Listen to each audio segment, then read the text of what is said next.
বাংলাদেশ ভারত সীমান্তে উত্তেজনা যেন থামছেই না। আজ আবারও জয়পুরহাটের পাঁচবিবি সীমান্তে আন্তর্জাতিক আইন অমান্য করে কাঁটাতারের বেড়া দেওয়ার চেষ্টা করেছে ভারতীয় সীমান্তরক্ষী বাহিনী বিএসএফ।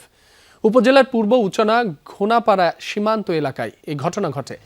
শূন্যরেখার কাছাকাছি কাঁটাতারের বেড়া দেওয়ার কাজ শুরু করলে বিষয়টি বিজিবিকে জানায় স্থানীয়রা। ঘটনাস্থলে পৌঁছে বেড়া দেওয়ার কাজে বাধা দেয় বিজিবি। পরে বিজিবি এবং বিএসএফ এর মধ্যে পতাকা বৈঠক হয়। সেখানে সীমান্তে কাঁটাতারের বেড়া দেওয়ার কাজ বন্ধ রাখার সিদ্ধান্ত নেওয়া হয়। বর্তমানে ঘটনাস্থলে কঠোর নজরদারি করছে বিজিবি। এদিকে সাতক্ষীরা সীমান্তে বিএসএফ এর গুলিতে 2 যুবক গুলিবিদ্ধ হয়েছেন বলে দাবি স্বজনদের। ভোরে আহত মহিউদ্দিন ও শাহিনকে সাতক্ষীরা মেডিকেল কলেজ হাসপাতালে ভর্তি করা হয়। আহতদের দাবি, সীমান্ত এলাকা থেকে ফেরার পথে তাদেরকে লক্ষ্য করে গুলি ছোড়ে বিএসএফ। এতে শাহিনের হাতে এবং মহিউদ্দিনের পিঠে গুলি লাগে। তবে এখনো সীমান্তে বিএসএফ এর গুলি ছোড়ার বিষয়টি নিশ্চিত করেনি বিজিবি।